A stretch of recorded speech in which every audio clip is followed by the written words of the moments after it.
braised beef shank with apple is a delicious fall recipe. Although I invented this Argentine-Southern fusion recipe out of necessity, it's quickly become one of my absolute favorites. If you want the recipe, keep watching.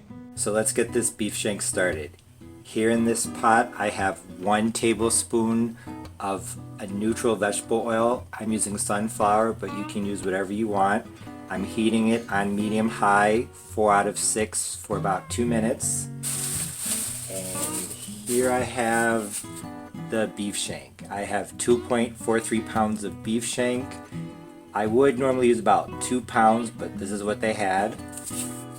I'm going to simply put this into the oil and sear it on each side for about 5 minutes.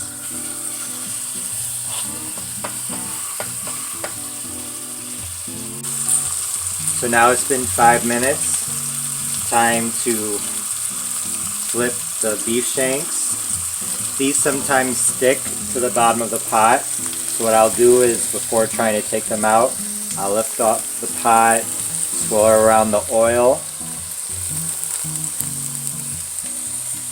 so that everything is nice and oiled. For this, I suggest a flexible spatula. I've been making this braised beef shank with apple recipe a lot, about once per week, and honestly now I think that using a firmer spatula is actually better. I think it's more about the technique, trying to dig your spatula up and under the beef shank, than it is about the flexibility. If you have both a stiff and a flexible spatula, have both on hand, but honestly I think the stiff spatula is probably better now. If your beef shanks stick to the bottom of the pan, don't be afraid to do what I did in this video and lift up the pan and swirl around the oil. It definitely helps. Although browning the beef shanks might seem like a lot of quilombo, it's actually a very important step, because browning it along with the vegetables is going to give this dish a ton of flavor. So it's been another 5 minutes. I've been searing them on medium high, 4 out of 6. I added another teaspoon of oil to make it a little bit easier to get out, hopefully this time. Once again, I'm going to swirl the oil around. Now I'm going to remove the beef shank. See, that extra teaspoon of oil made it a lot easier. I'm going to remove the beef shank.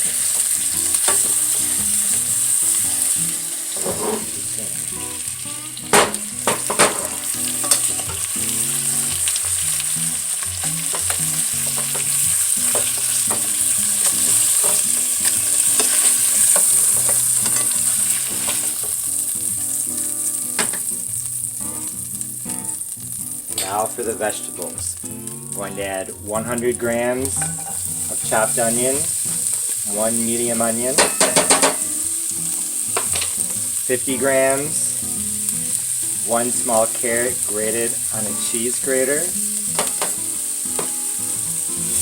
I'm going to saute these for a few minutes, and then I will add the apples. These vegetables have been sauteing for about 4 minutes. I've been stirring them occasionally, maybe 3 times. Now for the apples. Here I have 200 grams of sliced golden delicious apple, so 1 large apple. Now I'm just going to saute these for a few more minutes. So it's been about 3 minutes since I added the apples. Everything is cooking down nicely. Now I'm going to add the liquid. Since I don't have any wine, I'm going to do 1 cup of apple juice and half a cup of apple cider vinegar.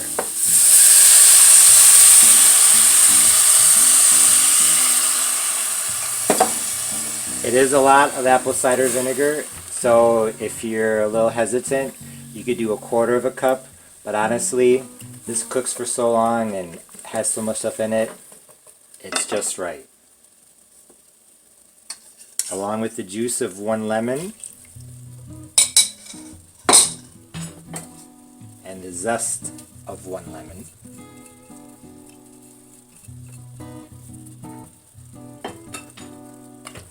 Give that a good stir. Now it's time to add the meat.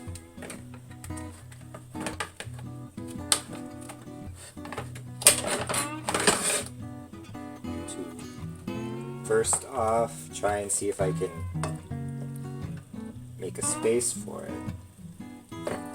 Turn the meat to the pot.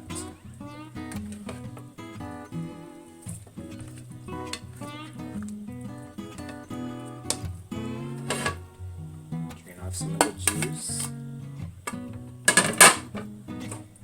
Almost forgot the 1 clove of garlic.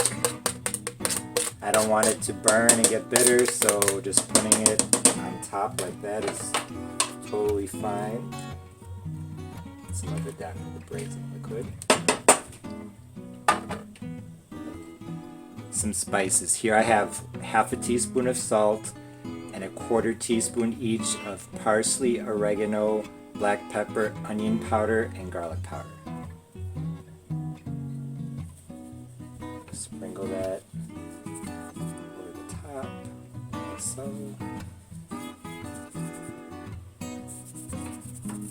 Now I'm going to add some water. I added 2 cups of water. I may have been a bit too generous with the water because usually when you're braising meat, you want the top of the meat to be out of the liquid.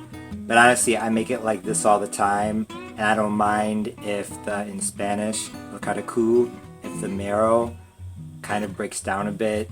That's okay with me. Like I said, I added 2 cups. I have another cup of water off to the side just in case.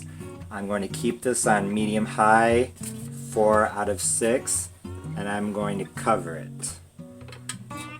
It's going to cook once it comes to a boil for 1.5 hours. So actually, I'm going to hold off on covering this. Once it starts to boil a bit more, I will put the top on and start the time. It's been a few minutes. Everything's boiling a little bit more than it was a few minutes ago. I am now going to put the top on and start the 1.5 hour countdown. So it's been a little over an hour. I just added another cup of water because the liquid was getting kind of low. So that's a total of 3 cups of water. As you can see, everything's reducing down. So I'm going to keep it covered. Have a little bit of extra water off to the side. I might end up adding another 1/2 cup, probably at most, but another 1/2 hour and it should be done. Now you're off the tripod. So when I can do that, and you can see some of the bottom of the pot is exposed for a second or two, that's when you know it's time to turn off the heat. And actually this side is good. This side might be just getting slightly bitter. So you don't want it to get, this is probably as dark as you want it to get. This side's a little bit better. But like I said, if it's too dark, if you taste some bitterness, just add a little bit of apple juice and it will be fine. So now I'm going to turn off the heat and let this sit for about 10 minutes. This braised beef shank with apple recipe is absolutely outstanding. If you've been subscribed to my channel since the beginning of this summer, you probably realize that this braised beef shank recipe is very similar to my recipe for braised ham hocks. Although the beef shank recipe came before the ham hock recipe, I wanted to wait and release the beef shank recipe in the fall when there would be more apples available, so that my subscribers would be more inclined to try this recipe. It's that good. I fell in love with beef shank earlier this year when I did an Argentine recipe, and in all honesty, this braised beef shank with apple recipe came about through necessity. I had a craving for beef shank, but I didn't want to spend the money on a bottle of wine, so I literally took out my phone in the grocery store and did some research as to what I could use as a substitute for wine in braising liquid. Most of the sites suggested mixing some sort of acid with a sweet fruit juice, and most of those recommendations were for a white or red wine vinegar with either a white or red grape juice. However, since I'm also a Southern chef, I wanted to do some sort of fusion recipe. Apples were on sale, as was the apple juice, so I decided, hey, why don't I try something new? You know, I have a sweet tooth, so I knew that I would like the apples, especially the golden delicious apples. Like I said, most sites recommended some sort of wine vinegar and grape juice, so it just made sense to combine apple juice with apple cider vinegar. I've never seen or heard a recipe like this before, but I'm glad that I gave it a try because in all honesty, it's now one of my favorite dishes. I make this braised beef shank with apple about once per week. I'm not gonna lie, I think I have quite a number of recipes, so the fact that I make this recipe once per week is pretty telling.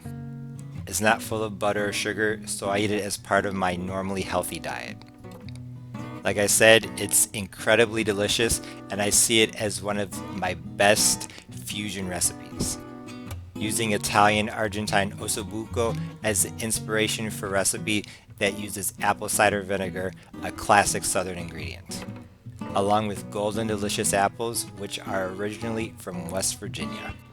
Although the meat is tender and juicy, I think that the leftover braised vegetables and apples are the best part.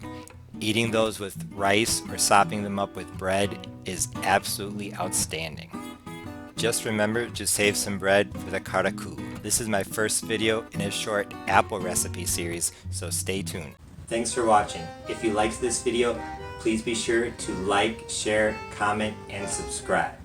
For more information about Argentinian food and Southern recipes, please visit my website, harnaldthechef.com, and be sure to follow me on social media. Right now, I'm most active on Twitter and Instagram. Once again, thanks for watching. See you next time. Bye.